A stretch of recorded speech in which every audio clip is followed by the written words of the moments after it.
Today is the day Chris and I go to Italy. Recently I got my hair done and I went very blonde for a lighter, more springtime look. And today Chris is getting his haircut.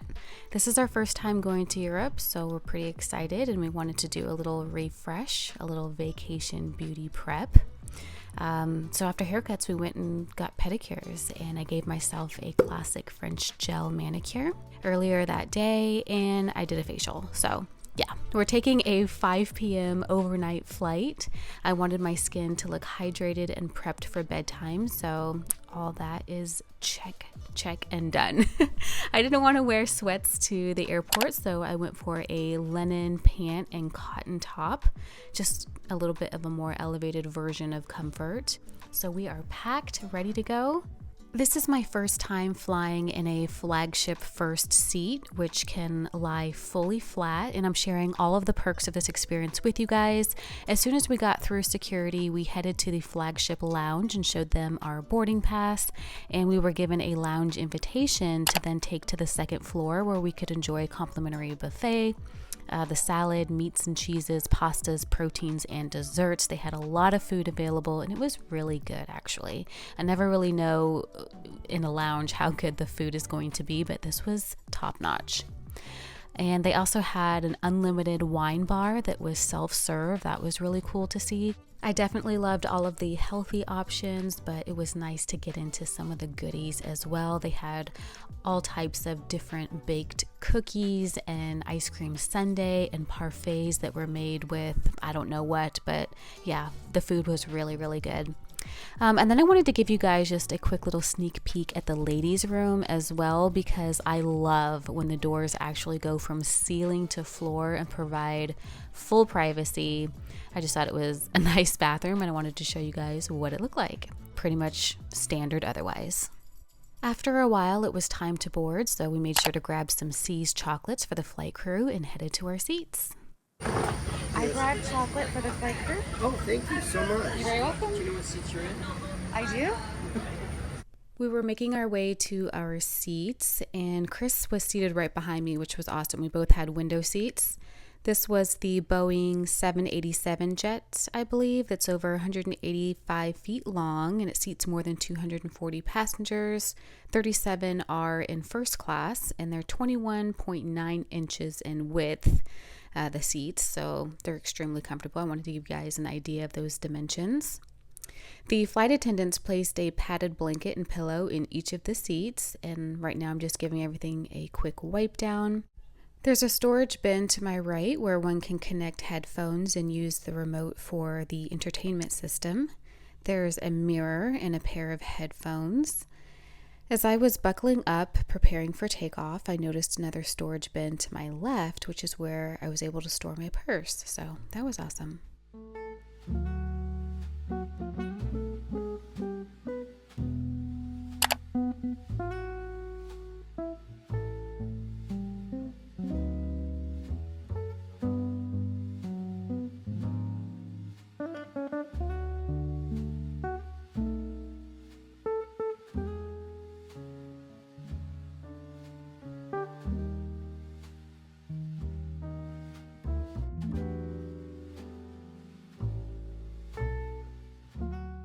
Chris and I pre-ordered our meals, but I wanted to show you guys what type of dinners were offered on the menu.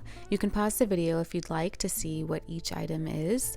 The beverages were pretty standard, and they offered a good variety of non-alcoholic drinks. I hear they're going to be adding mocktails to the menu pretty soon. More and more people are giving up alcohol, which, you know, is really nice for better variety on the flight. But now that we're in the air, this is where things get really exciting. I'm adjusting my seat to get nice and comfortable. They had a strap on over the chest seatbelt just for takeoff, and then you can remove it whenever you'd like. But this is what the headphones look like, and now we're going to check out what's inside our complimentary amenities pouch. The first item is a sleeping mask, since most people will be trying to get some sleep on this flight. Then we have a pair of long socks, not to be confused with compression socks. These are simply to keep you warm and comfy. A sample of body lotion. I used this and it smelled really nice, very hydrating. just a pen and then a sample of some rose scented lip balm. I actually used this one as well and it was very nice. I was really excited to see a dental kit. I'm a prior dental professional. I was a dental office manager for a long time and I started off as a dental assistant, so pretty much anything teeth related I get excited about. There's this cute little mini tube of toothpaste and a wooden toothbrush with a cover, so that was cute, and of course a pair of earplugs. You get to keep the entire pouch, but I forgot mine on the airplane, so that was that. After about 30 minutes in the air, the flight attendants began passing out hot towels to prepare you for meal service. I wanted to check on Chris and ask him something, but he had already checked out. I was given a bottle of water and a tray cloth was placed down first, and then a warm dish of mixed nuts and sparkling wine. I drank half of it because, as many of you know, it's difficult for me to sleep and wine is relaxing. I ended up dimming my window by pressing the lower button underneath. I wanted to watch a TV show and kind of set the mood. They had music, TV series to watch, movies, internet available for entertainment, all of that. So there was plenty to do. Our appetizers came out very quickly. This consisted of a beautiful shrimp salad and a Greek salad. Both were very good. The cucumbers, olives, and feta cheese were very fresh, and I loved the mini bottle of balsamic vinaigrette, and the entrees came out soon after. This was served to me by mistake. It was actually Chris's meal that he had pre-ordered. Let's see, he had asked for a Latin spiced chicken breast with baked potatoes and green beans, and then this was my meal, which was a Chilean sea bass, the fish is underneath everything, with mashed potatoes, mushrooms, baby carrots, and this miso based sauce. It doesn't look like much, but everything was very well seasoned and I enjoyed it. For dessert, I chose an ice cream sundae with hot fudge. They used the Haagen-Dazs ice cream. It was very, very yummy. And Chris chose the fruit and cheese platter for his dessert. I thought some of you would be curious to see what the first class lavatory looked like. Exactly like the other lavatories.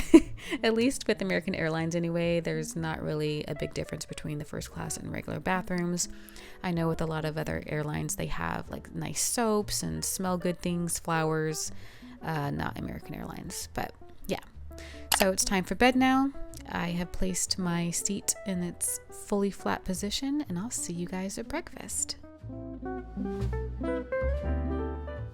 Okay, it is about 7:30 a.m. Italy time, and breakfast consisted of fresh fruit, granola, Greek yogurt, and a warm croissant. I only ate a few bites because I was still full from dinner. I had only slept for about 4 hours. We're preparing for landing in Rome shortly after breakfast, so I checked my hair and gathered my belongings and immediately started to feel super excited.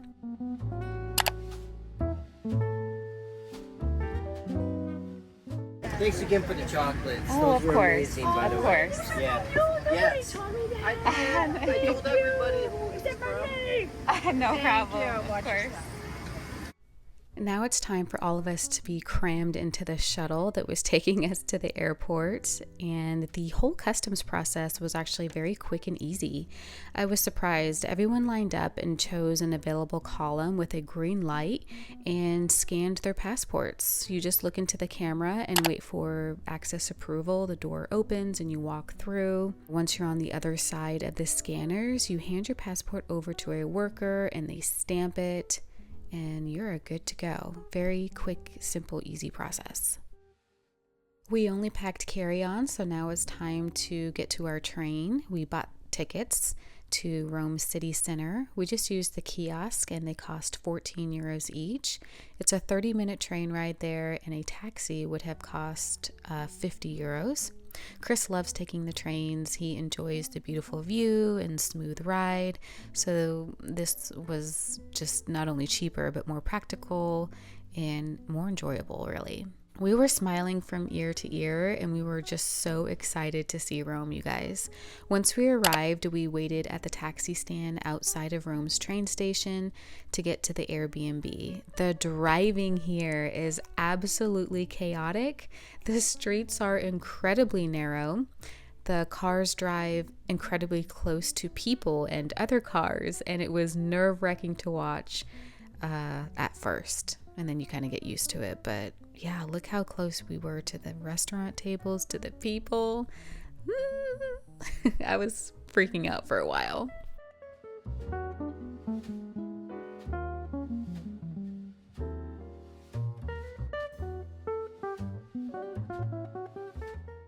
We made it to our Airbnb, and look at this cute little glam room. The bed was a California king and very comfortable. Our host left us towels and slippers on the bed. There was a small little workspace for Chris and a garden view through the windows. It was such a quiet location, you guys, very private from the main entrance by the busy streets, so we slept incredibly well. We had a coffee and tea bar, a mini fridge, everything that we needed really. The ironing board, plenty of closet space. This is a second closet space and full-length mirror and gorgeous bathroom. Oh my goodness, the white marble paired with the brass fixtures looks absolutely flawless. We were left plenty of toiletries and even a blow dryer with a diffuser because, you know, Italian girlies often have beautiful curly hair. So yeah, that was really great to see. We loved this room and will absolutely stay here again.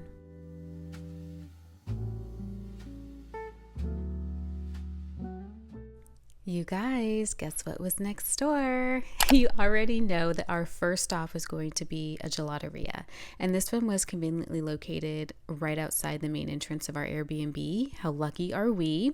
I got the pistachio flavor, and it was everything I thought it would be. So yeah, Trevi Fountain was a 2-minute walk just around the corner from us. Look at the size of it, you guys. It's 49 meters, 161 feet wide, and 86 feet or 26 meters high. And look at all of the people. It wasn't even peak season, and it's shoulder to shoulder in the streets. Very anxiety inducing. So if you have anxiety, don't forget your meds when in Rome. Trevi Fountain, for those of you who don't know, is a historic monument because it's the oldest water source in the city of Rome from the 18th century.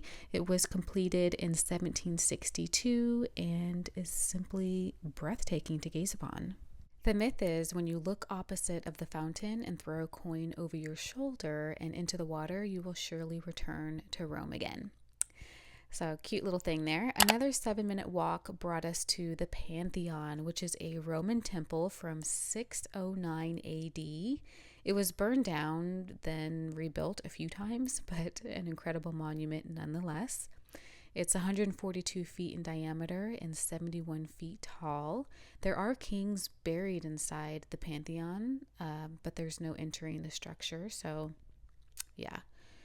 Okay, so who's ready to see delicious Roman food? We're about to begin the food tour. I booked through the tourguide.com, and we're going to try all kinds of traditional foods that were mouth-watering and truly unforgettable. So let's go.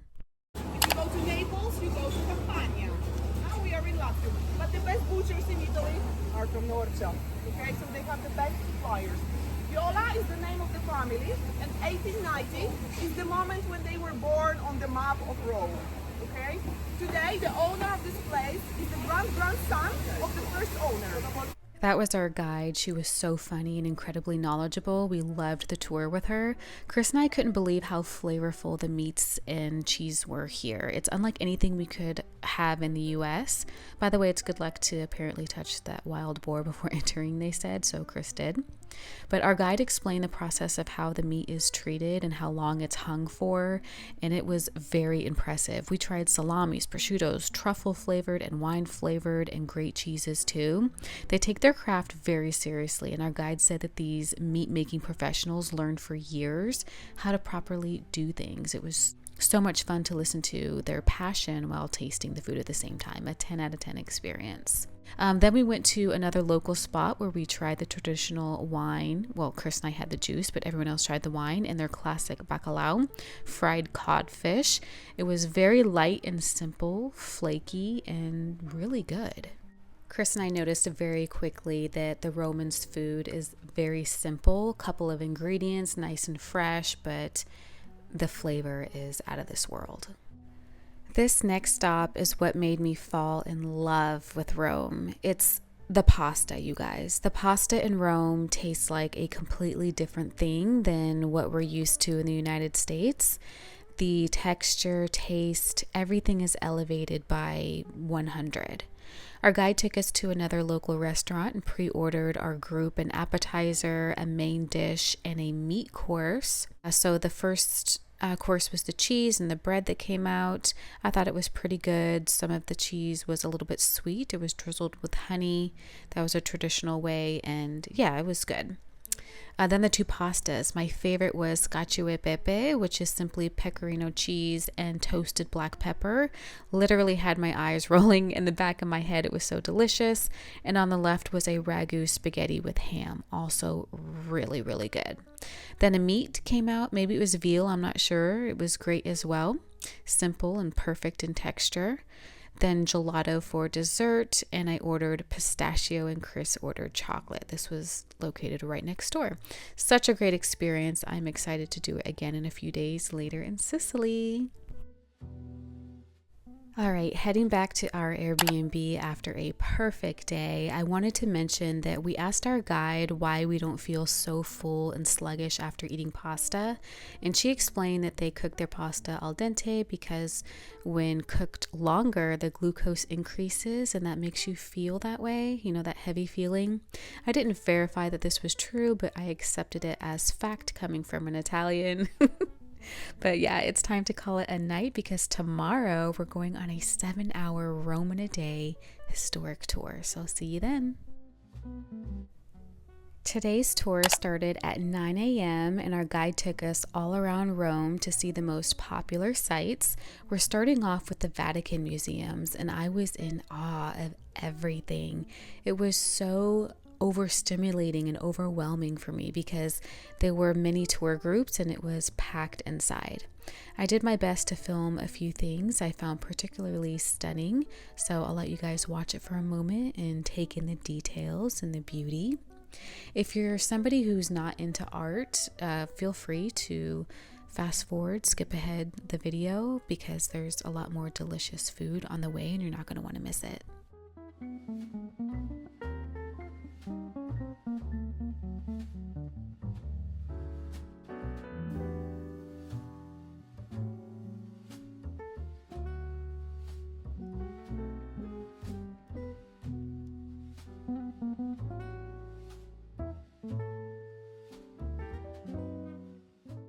I wish I was able to capture the beauty better for you guys. I know that the shots aren't the best, but you know, you move around, you move through like cattle and you're trying not to bump into people and you're trying to film. Everyone's taking selfies. It's chaos, and it wasn't my favorite way to see everything. It was just kind of take a picture where you can and move on quickly. If I could do it again, I would definitely take my time, and there's so much beauty to explore. So anyway, this is the area where the Pope comes out apparently to wave to the people. You can see all the saints and sculptures at the top of all of the walls along the square. And I like the way that the guards were dressed, so I had to capture a moment of them as well. We were given 20 minutes to go through the church and take pictures and video. It was so beautiful and massive inside. This experience was simply breathtaking.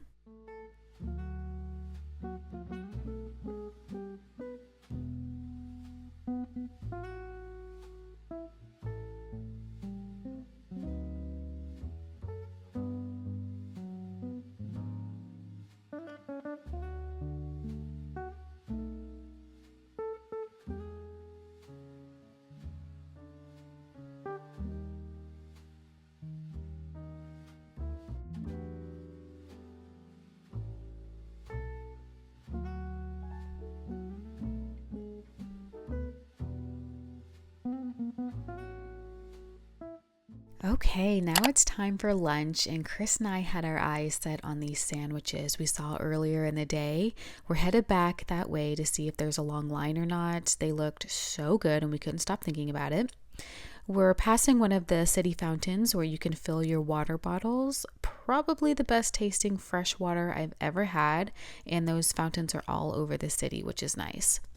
We're also going to pass a chocolate and gelato shop that is famous all over social media. It looks like Venchi or something like that, but it's pronounced different. It has a chocolate fountain wall, which was decadent and amazing, but we wanted panini. So here we are.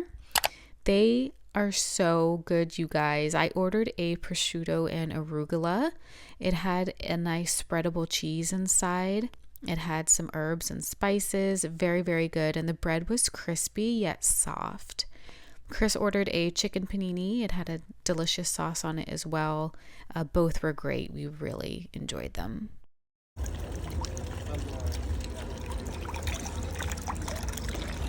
We're filling up our water bottle and continuing with the second half of our tour. We walked all over Rome, you guys, but I didn't film everything since I was taking it all in myself for the very first time. There were so many ruins and ancient buildings. I love how much pride they have in their city and how they preserve so much history and restore what they can. I was enjoying every moment of this, so yeah, we were especially excited to see the Colosseum. It is vital to purchase group tickets ahead of time, just so you guys know you can skip the lines. Those who don't were wasting hours in line. This line wrapped around the entire building. For those of you who may not know, the Colosseum takes up 6 acres. It's absolutely massive, the largest ancient amphitheater ever built and created in 72 AD. It was used for blood sports, prisoner executions, and gladiator combat, which is pretty awful, but that's history, right?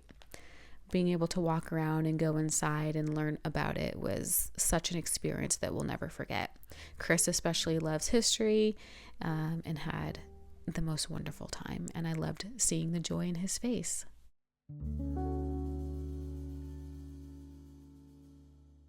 Guess what time it is? Now that the 7-hour tour is over, gelato once again. I think we did this twice a day. I was so obsessed. This time I tried Oreo flavor and chocolate hazelnut. Out of this world, delicioso.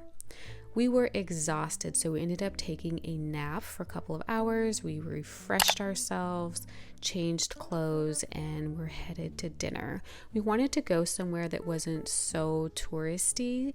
We found this, what do they call it? Off the beaten path. Is that how you say it? Some place that was more for the locals that I had looked up ahead of time. It was only a 10-minute walk, so I thought I would show you guys a little bit of sightseeing, a little people watching before we got there. But it's called Abruzzi, and they spoke English pretty well, so it was easy to order. The food, I can't even tell you. The carbonara, that's what I got. The cheek part of the pig is extra crispy and cooked to perfection. The pasta was amazing. The sauce was amazing. Chris got a lasagna that was the best I've ever had. I'm salivating over here. I apologize. He has some kind of pork and potatoes for his meat dish. I have a veal with lemon for my meat dish. And then we decided to get dessert elsewhere, but my goodness, you guys, the food will make you cry.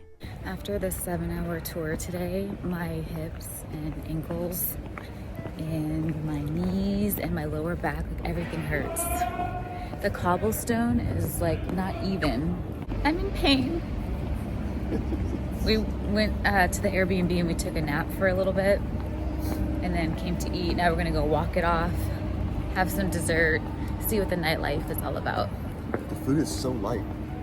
Yeah, you can eat several, not portions, what's it called? Courses. Courses, because, yeah, it's a lot lighter than what we're used to. I had a serving of lasagna and it felt like nothing. It was great.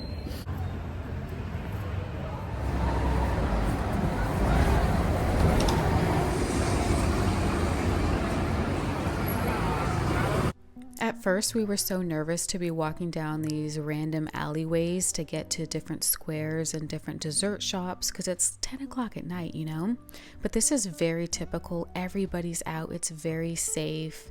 And we found a long line. And when you find a long line for dessert, it's going to be good.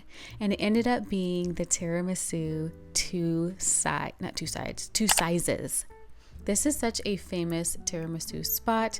I had it on my list to try as soon as we got here, and we just ran into it randomly. So we were just so excited to try it. This is the most luscious, creamiest, thickest. It's the best tiramisu you'll ever have. Whatever they do to create this recipe is absolute magic, and I know now why they always have a line. Chris got the peanut butter. It's good. And I got the caramel. Is it that way? No. We didn't go that way. Remember the narrow thing? And I was like, oh, you should be walking behind me. Oh, okay. We're gonna head back towards our Airbnb. I'm tired. I'm gonna eat this, take a shower, go to bed. Good morning. This is our last day here in Rome, and we wanted to make it special. We saw these pastries in the window and we simply could not walk by. They look very sweet, don't they? They are not.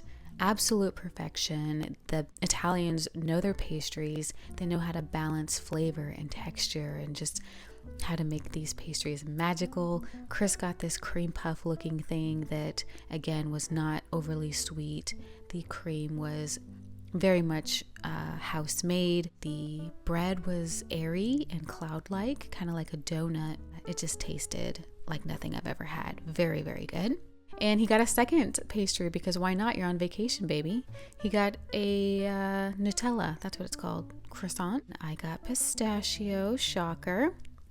We just were indulging. We were absolutely living. It doesn't look like it. It looks like I'm miserable right here because I kind of was. I got 6 hours of sleep and the day before was absolutely brutal on my body. But no, in the inside, I'm bright and shiny and living because every time I took a bite of the pastries, my innards were singing and dancing and full of sunshine, light, and love. And I want to pass that on to you, my friends.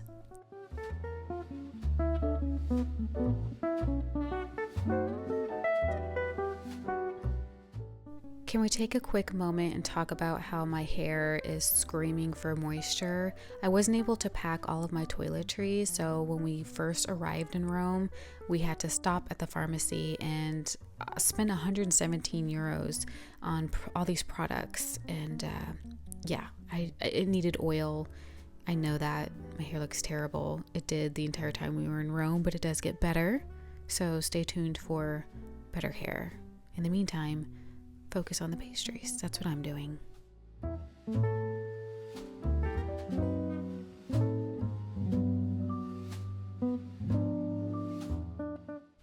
Since we have a little free time before we need to go to the train station, we thought it would be nice to visit some of the boutiques. And I saw this jewelry shop specifically that looked so pretty. I saw necklaces, earrings, bracelets that caught my eye, and I wanted to pick up something that would remind me of Rome every time I wore it, right? So I thought I would get these green earrings, but then I kept looking and I thought, oh, maybe these rings, and I saw some bracelets, and it was a really hard decision, but I finally ended up making one, and I'm really happy with my purchase, and I think that I'll love it for a long time, and it'll just give me all of these happy feelings of the good times in Rome. I asked Chris to put it on for me, and it was a perfect fit. We saw that it was going to get a little chilly later on, so I wanted to do some shopping for Chris and get him a nice jacket. The people watching was fantastic, you guys. So as we go through our little shopping journey here, just look at the outfits, look at the women, look at the shoes. The women smelled so good every time they walked by. I was just like, oh my goodness, a nice, delicious smelling Italian woman. You know what I mean? You know what I mean. This store was called Doppelganger. Is that how you say it? I probably butchered it, but anyway, we love this store. Chris found all kinds of things that he liked. He ended up purchasing that brown jacket, and then we headed out to the high-end shopping area, and that's also where the Spanish Steps are, so I'll show you guys that as well. But just in general, the shopping here is a lot less expensive, and on top of that, you know, it's duty free. You get tax-free. When you go back to the airport, you stop by customs and do the whole receipt process, and yeah, you don't pay the tax. So I'll have to show you later on a couple of designer things that I purchased that are a fraction of the price. Love that about Italy. There are some wild people on the streets. You're gonna see that in just a minute. So in the meantime, maybe check out some outfits and you'll see.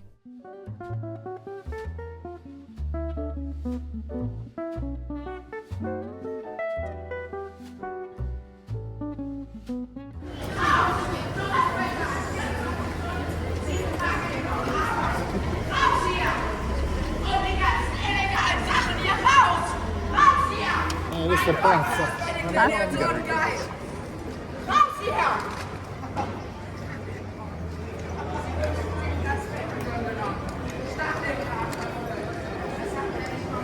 Another thing about Italy, it seems everybody smokes, just everywhere. Smoking is very chic still, I guess.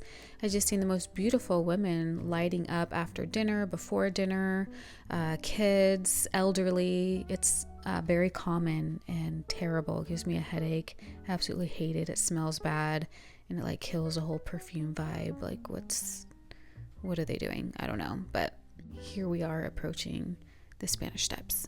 You're definitely not allowed to sit on them. You're going to see people sitting there, and there's police that just walk up and down both sides telling people to stand up, and that's it.